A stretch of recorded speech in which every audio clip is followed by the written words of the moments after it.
मध्य प्रदेश के अशोकनगर के सहकारिता विभाग में बीती शाम मत्स्य समिति के चुनाव को लेकर हंगामा देखने को मिला, जहां मत्स्य समिति के चुनाव होने हैं। दरअसल मत्स्य समिति के चुनाव को लेकर निर्वाचन अधिकारी पर 36 सदस्यों में से 20 सदस्यों ने सहकारिता विभाग में पहुंचकर निर्वाचन अधिकारी रामजी लाल पर 2 सदस्यों के फर्जी तरीके से फॉर्म वापसी के आरोप के साथ साथ चुनाव में 1.5 लाख रुपए लेने के आरोप भी लगाए हैं। यह हंगामा काफी देर तक चलने के बाद में निर्वाचन अधिकारी ने भोपाल संचालय को चुनाव रद्द करने का पत्र भी लिखा और मीडिया के सवालों का जवाब भी न दे पाए। ओम प्रकाश सूर्यवंशी की रिपोर्ट। जमाल हो रहे अपनी सगर साहब, ये जो आज मछुआरा संघ ने आपके यहाँ आके आवेदन भी दिया और इतना उद्यमबाजी की है, क्या कारण है? सर, मेरे द्वारा निर्वाचन अधिकारी महोदय भोपाल के आदेश से जो निर्धारित कार्यक्रम है उसके अनुसार कार्य किया जा रहा है। उसमें निर्वाचन के जो आवेदन आए थे उसमें 19 आवेदन आए थे। उनमें से सर दूसरे दिन जांच हुई। जांच में 3 आवेदन निरस्त हुए थे और जांच के बाद वापसी हुई थी, तो वापसी में 5 आवेदन वापस हुए। 5 आवेदन वापस होने के बाद आज 19/12/2024 को अध्यक्ष, उपाध्यक्ष एवं निर्वाचन प्रतिनिधियों भेजने के लिए कार्यक्रम जारी कर दिया गया। मगर इनमें से 2 लोग तो आरोप लगा रहे हैं कि आपने डुप्लीकेट साइन करके हमने आवेदन वापस ही नहीं लिया, आपने आवेदन वापस करा दिए उनके। जी नहीं सर, जे लगाया गया आरोप आपके सामने ही बोले हैं वो। उन्होंने कहा तो बोले हैं तो सर 11 सदस्यीय समिति में एक ही परिवार के 4 लोग हो सकते हैं कि 2 बेटे सर इसमें निवेदन जो है कि मतलब जो है कि 2006 में समिति बनी हुई है। उसमें नॉर्म्स क्या है? नॉर्म्स जो है सर कि एक ही परिवार का एक सदस्य होना चाहिए। तो लेकिन उस समय जब पंजीयन हुआ है तो उस समय ही मतलब जो पति पत्नी और बाप बेटे उसमें हैं, तो उसके लिए मतलब तो आपने कैसे कर दिया? नॉर्म्स के आपने कैसे कर दिया? नॉर्म्स के अलग जाके आपने कैसे काम कर दिया? उनका कहना यही है कि एक बाबूलाल, फिर बल्दियत 2 बच्चे बाबूलाल, फिर धर्मपत्नी बाबूलाल। आपने जांच नहीं की क्या? आपकी द्वारा जांच नहीं की गई? नहीं, तो वो तो सदस्य तो है ना, सोसाइटी के सदस्य है ना। 4 नॉर्म्स वाली बात चल रही है कि आपका नॉर्म्स ये कहता है कि एक परिवार का एक सदस्य। नहीं सर, वो सदस्य क्या पंजीयन मतलब सोसाइटी पंजीयन होने में।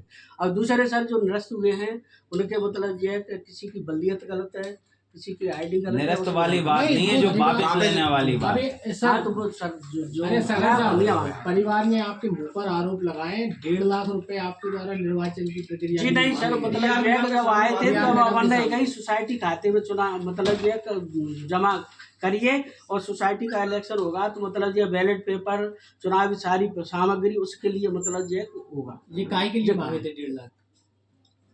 बैलेट पेपर, पेटी और जो भी निर्वाचन प्रक्रिया के लिए मांगे हैं। मतलब नहीं सर, मांगे नहीं है, सोसाइटी के खाते में जमा कराना, उसके लिए मांगे थे। उसकी सोसाइटी के खाते में जमा कराना। 1.5 लाख रुपए खर्चा आएगा चुनाव में।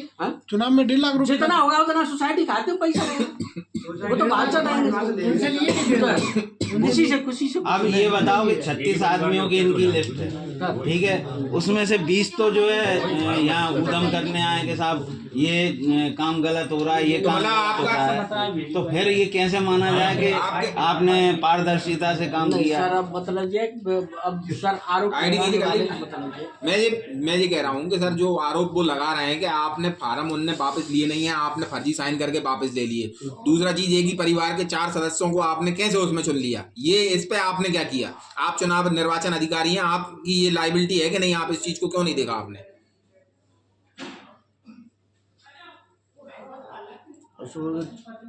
मतलब जो पति पत्नी और उसके हो सकते हैं, मतलब आपके हिसाब से उसमें नहीं हो सकते हैं क्या?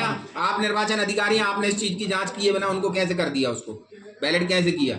और उनका ये भी आरोप है आपने पैसे लिए। नहीं गलत है, ये सरासर गलत है।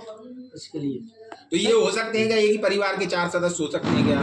तो सर इस समय अपन उसको चैलेंज नहीं कर सकते। नहीं, क्यों चैलेंज नहीं कर सकते? आपने सदस्य लिए है ना कमेटी में, हो सकते हैं कि नहीं? आप तो ये बताएं। सोसाइटी सदस्य है तो मतलब आवेदन तो करेगा ना।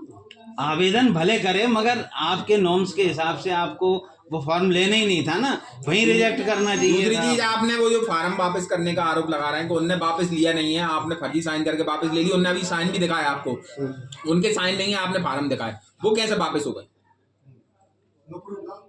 वो तो सब वो ही आए हैं मतलब जब वो आई नहीं है आपके पास, उनने वापस ही नहीं उनका लिया, वो कहना वापस ये कैसे भी हुए? है कि फार्म जमा करते समय आपने फोटो ली है, तो फार्म जब हम खींच रहे थे, जब भी तो फोटो खींचते हैं ना, तो कहाँ है फोटो? आप कुछ प्रूफ भी नहीं दे पा रहे। सर आप निर्वाचन अधिकारी दे दो कि चुनाव प्रक्रिया की पूरी पारदर्शिता क्यों नहीं रह रही? गड़बड़ है, सामने दिख रही है। भैया जैसे आप बोल रहे हो कि इनके फार्म खींच लिए हैं, तो किस नियम के तहत इनकी जो है उम्मीदवारी की गई और कैसा क्या किया गया, कुछ जरा विस्तार से बताओ इस बारे में। उम्मीदवार का ऐसा रहता है सर कि यहाँ पर जो सदस्य होते हैं कार्यकारिणी के, एक परिवार से एक ही व्यक्ति बनता है। ठीक है। बल्कि बाबूलाल जी के परिवार के 4 व्यक्ति हैं इसमें जो नियम विरुद्ध हैं। कौन कौन? परिवार के एक श्री बाबूलाल जी हैं खुद, एक उनका लड़का है सुनील पुत्र बाबूलाल, एक मोहित पुत्र बाबूलाल और उनकी मिसेस है फूलाबाई।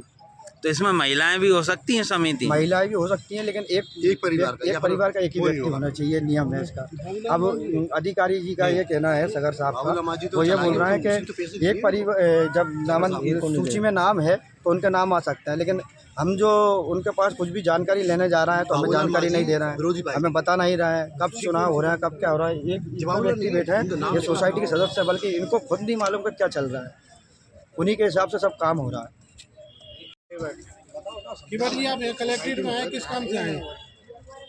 ये हमारे फार्म खींच लिए गए उससे उसके हिसाब किसने फार्म खींच दिए? से पता नहीं किसने खींचा, कब खींचा था?